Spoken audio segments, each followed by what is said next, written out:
dikkati naa loolaf Njaay nee woon na lu waay muñ mu jeex turbine yéene kaay naan sénégalais yi sant leen séddoom bukki bi day bii bukki bii njuur bi sàmba jeex na ci réewum Sénégal week-end wii daañu def séddoo bu mujj ci réew mi dañuy fas yéene nag yeesalaat gouvernement gi président Macky Sall war a séddoo ak ki ñoñam ngatoom su mujj ab remaniement boo xam ne yaa ma ne ma ne la de moo ko daal di lal tekkun ci tabul laaña la mën nga xajamal cere ji à tout moment moo tax turbine naan attention ndax fipp gi nag ba président Macky Sall ne du candidat ba tey jéggi na dayoo critique yéene kaay mel ni ku naan kon gars yi de sama fu la ñuy def fi mu ne président Macky Sall xaatim décret ak bañ a xaatim décret la ñu yemale ma ne la décret yi sax daanaka daf leen miir lootul xam na ni nag nguur gi jeex na juróom wala juróom benn weer kese moo ci des fi mu ne kun xaatimal décret yi lan la jëriñ du bëri ña nga xam ni seen gët tegoon nañ ko ca table conseil des ministres ba ñoo ngi dox ñoom it sama fu neexatul ndax nag toog ca table ba sa ëllëg yàqu dara jëralu leen ko leen na am na de critique yéene kaay moo ko wax week-end bii képp koo xam ne gisoo sa bopp ci gouvernement gu yees gi dangay sax sant yàlla le témoin yéene kaay mel ni ku naan man lii dal Lat Diop de moom Lat Diop nag bëggut a bàyyi nag LONASE lat nag nga xam ne LONASE atu yàlla sàkk ñaari téeméer juróom benn fukk ak juróom benn ci milliards moo fay ruuse bàyyi LONASE boobee nga xam ne milliards ya bari na wala dem ci gouvernement goo xam ne juróom benn weer nga ni us lat ne bëggul def na kéemtalaay kàttanam le témoin yéene kaay ne ma ngir des ci LONASE googee waaye Sall daal ne ko déedéet gouvernement ga rek critique yéene kaay naan man falu ministre gi la gaa yi di daw ndax bu ñuy wax ëllëg bilan président Macky Sall dañ cay bokk te bëgguñu le mandat yéene kaay naan man ña ngay taxawal gouvernement de waaye gouvernement de survie daal la ñu nar a am ci réew mi direct ci news ne ma waxtu woo Benno Bokk Yaakaar moom ma ngay xar ñaar ndax gaa yi nag dañoo def bloc ne tout sauf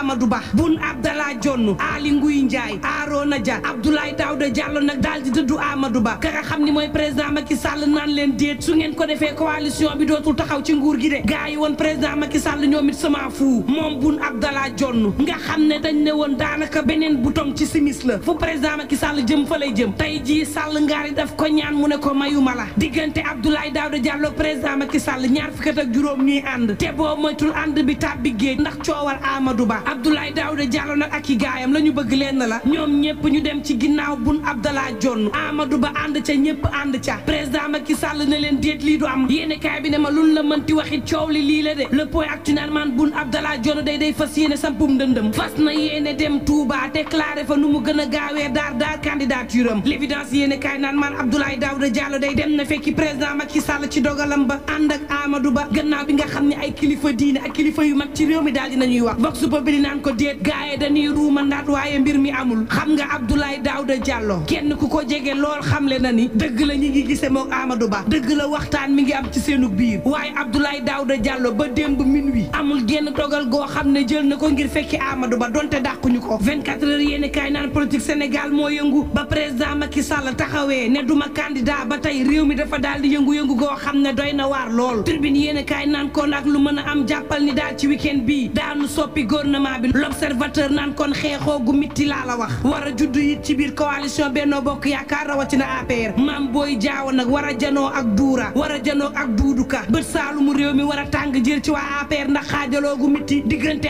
Aly Ngouille Ndiaye Samba Ndiobène Ka ca Linguère xeexoo gu mitti war a am diggante Abdoulaye Daouda Diallo ak Cheikh Oumar Anne ca Fouta mbere mbese gi sew sawaanus APR it war a xeexoo ci seenu biir L'Obs naan maan APR tas na le témoin yéene kaay naan sénégalais yi daal ñi ngi xaar candidat yi ndax sénégalais yi kañuy xaar mooy ab candidat boo xam ne social lay doon koo xam ne nag mi ngi dimbali sénégalais yi te yoragul nguur koo xam ne nag fu sénégalais yi gestoo gis nañ ko koo xam ne nag bu nu jaaxlee dëgg-dëgg seen xel ci moom lay njëkk dem L'Enquête Quotidien naan man moo taxit outsider nañ leen bàyyi xel mën nañ fëlee fu ne à tout moment Pape Djibril Fall bàyyi leen ko xel Bougane Gueye Dany borom coalition gëm sa bopp bàyyi leen ko xel bàyyi leen xel Abdourahmane Diouf bàyyi leen xel Thierno Alassane Sall waaye tam bàyyi leen xel Abdoul Mbaye le témoin yéene kaay naan ko askan wi ma ne la ki gën a social ren boo moytuwul mooy foqat ci nguur gi daal di daw Walf Quotidien naan kon ñu war a soobu ci parrainage yoo xam ne daanaka dara ca amul lu dul jàngal sénégalais yi nag naka la ñuy signé critique yéene kaay di laaj waa na Karim Meïssa Wade ndax Karim Meïssa Wade nag doon na koo xam ni président Macky Sall ba mu ko libéré yàgg na waaye fi mu ne nag Karim dafa mel ni moom ci boppam moo tëj boppam ca Qatar lu ko waral suuf soo naan man politique gu Sénégal moo yëngu moom Pastef bi nga xam ne seeyal nañ ko ci suliet bii daal dinay daw ba cour suprême ëttu attekaay bu mag bi fas yéene kalaame na nguurug Sénégal ngir ñu delloo leen seenu parti politique seeyal gi ñu seeyal Pastef ci boppam la ñu bëgg ñu daal di ciy deltu ginnaaw lee fa yéene kaay naan man réewum Sénégal politique bi yëngu na te boo moytul nag mu laal ba ci njàngum xale yi nga xam ne COSYDEP dafa ne ubbi tey jàng tey la ñu bëgg ci réew mi waaye Cheikh Mbow tàmbali na cee amuk njàqare Doudou Wade naan l'école bi ci boppam mënee su ko génnee ci politique ndax nag ci noonee sax mënees na faa jaar defar xale yi Amsatou Sow Sidibé naan acteur politique yi dañoo war a xam ne nguur la ñu bëgg te ku bëggu nguur sa ëllëg ak ëllëgu xale yi daf la war a amal solo nan génnee xale yi ci politique bi Cheikh Mbow COSYDEP naan jaaxle nañu tribune yéene kaay naan kon ñu war a jaaxle kay ñooy sénégalais yi ma ne lu toll ci ñetti téeméer juróom-benn fukk ak juróom-benn ci màngaankat jóge nañu Sénégal ñu daal di leen di intercepté le peuple quotidien ne ma ñaari téeméer juróom fukk ci màngaankat daal dinañ leen di téye ca Maroc ñaar ci ñoom day doomu Sénégal am tey gaañu-gaañu yoo xam ni metti na lool l'observateur naan maan ka nga xam ni moo jiite sénégalais ca île Canaries ma ngay xamle day jafe-jafe yi nga xam ne mi ngi ci gaal gi am na soxna soo xam ne ci yoon wi ci gaal gi lañ ko violé sàkku ko am na xale yoo xam ne ñu ngi dugg ci gaal gi te bés bu ñu teeree mani la dañ leen di jaay mbaanu jaay seeni cër bari na ci ñoo xam ne ñi ngi ci gaal gi nekki néew ba ñi kenn identifié wu leen bari na ci sénégalais yoo xam ni yegg si nan waaye ñi ngi ci kaso bi yéen kaay Futurs Médias bi naan man njàqare ci réew mi xale bu am ñaari at lañu fekk ci oto ca Joal mu daal di faatu yoor naan tex leen may ree am ngeen ne Aïcha mooy koo xam ne talent bi la jël wan ko sénégalais yi ci petit écran bi moom ne Aïcha ba mii di ab journaliste fii ci Sen TV gontu xool ko sax mbégte la ci xol ak lu mën a mbokk yi ñuy ñaan jàmm te yendoo